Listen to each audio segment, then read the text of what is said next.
ಜನವರಿ 6ರಂದು ದೆಹಲಿಗೆ ಹೋಗಿ ವಕ್ಫ್ ಒತ್ತುವರಿಯ ವಿಡಿಯೋ ಸಾಕ್ಷಿಯನ್ನು ಕೊಡ್ತೇವೆ.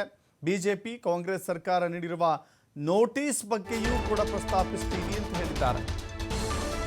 ಕೇವಲ ಕಾಂಗ್ರೆಸ್ ಮಾತ್ರ ಅಲ್ಲ, ಬಿಜೆಪಿ ಕೊಟ್ಟಿರುವ ನೋಟಿಸ್ ವಿಚಾರವನ್ನು ಕೂಡ ನಾವು ಹೈಕಮಾಂಡ್ ಮುಂದೆ ಪ್ರಸ್ತಾಪ ಮಾಡ್ತೀವಿ ಅಂತ ಹೇಳಿದ್ದಾರೆ.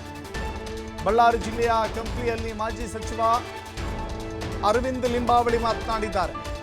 ಚುನಾವಣೆಗೆ ಇನ್ನೂ 3.5 ವರ್ಷ ಬಾಕಿ ಇದೆ. ಇದು ಚುನಾವಣೆಗಾಗಿ ಮಾಡುತ್ತಿರುವಂಥ ಹೋರಾಟ ಅಲ್ವೇ ಅಲ್ಲ. ಚುನಾವಣೆ ಬಂದಾಗ 138 ಸ್ಥಾನ ಗೆಲ್ತೀವಿ ಅಂತ ಹೇಳಿದ್ವಿ. ವಕ್ಫ್ ವಿರುದ್ಧ ಹೋರಾಟ, ಇದು ಪಕ್ಷಾತೀತ ಹೋರಾಟ. ರೈತರ ಹಾಗೂ ಸಾರ್ವಜನಿಕ ಆಸ್ತಿ ಉಳಿಸುವ ಉದ್ದೇಶದಿಂದ ಹೋರಾಟ ಮಾಡ್ತಾ ಇದ್ದೀವಿ ಅಂತ ಬಳ್ಳಾರಿ ಜಿಲ್ಲೆಯ ಕಂಪ್ಲಿಯಲ್ಲಿ ಮಾಜಿ ಸಚಿವ ಅರವಿಂದ್ ಲಿಂಬಾವಳಿ ಹೇಳಿಕೆ ಕೊಟ್ಟಿದ್ದಾರೆ.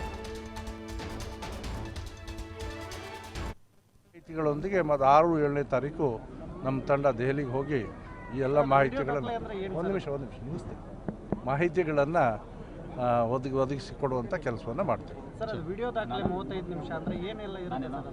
ವಿಡಿಯೋ ದಾಖಲೆ ಅಲ್ಲ, ಅದು ಪ್ರೆಸೆಂಟೇಷನ್. ಈ ವಕ್ಫ್ ಕಾನೂನು ಹೇಗೆ ಬಂತು, ಬೇರೆ ಬೇರೆ ದೇಶದಲ್ಲಿ ವಕ್ಫಿನ ಕಾನೂನು ಯಾವ ರೀತಿ ಇದೆ, ಕಾಂಗ್ರೆಸ್ ಆಡಳಿತದಲ್ಲಿ ಯಾವ್ಯಾವ ರೀತಿ ಕಾನೂನಿನ ತಿದ್ದುಪಡಿಗಳನ್ನು ಮಾಡಿ ಅವ್ರಿಗೆ ಅನುಕೂಲ ಮಾಡಿಕೊಟ್ಟರು.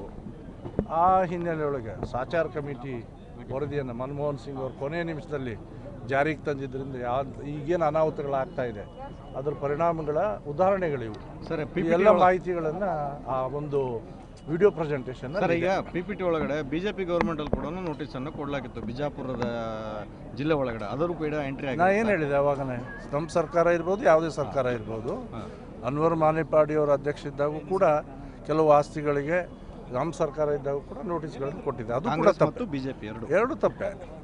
ಇಲ್ಲಿರುವಾಗ ಇದಕ್ಕೆ ಆವಾಗಲೇ ಭಾಷಣದಲ್ಲಿ ನಮ್ಮ ಕುಮಾರ್ ಬಂಗಾರಪ್ಪ ಅವರು ಹೇಳಿದರು ಏನಂತ, ಮುಖ್ಯಮಂತ್ರಿಗಳು ಏನೇ ಹೇಳಿದರೂ ಕೂಡ ಕೇಂದ್ರದ ಕಾನೂನು ಏನಿದೆಯಲ್ಲ ಅದರ ಆಧಾರದ ಮೇಲೆ, ಸರ್ಕಾರ ಯಾವುದೇ ಇದ್ದಿರ್ಬೋದು, ಅದರ ಆಧಾರದ ಮೇಲೆ ಈ ನೋಟಿಸ್ಗಳು ಕೊಟ್ಟಿದೆ.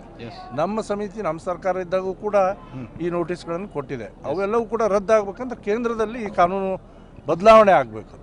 ಅದೇ ಮುಖ್ಯವಾದಂಥ ಉದ್ದೇಶದಿಂದ ಉದಾಹರಣೆಗಳ ಸಮೇತವಾಗಿ ನಾವು ಸಪೋರ್ಟಿವ್ ಡಾಕ್ಯುಮೆಂಟ್ಗಳನ್ನು ಕೊಡೋದಕ್ಕೆ ಕರ್ನಾಟಕ ಒಂದು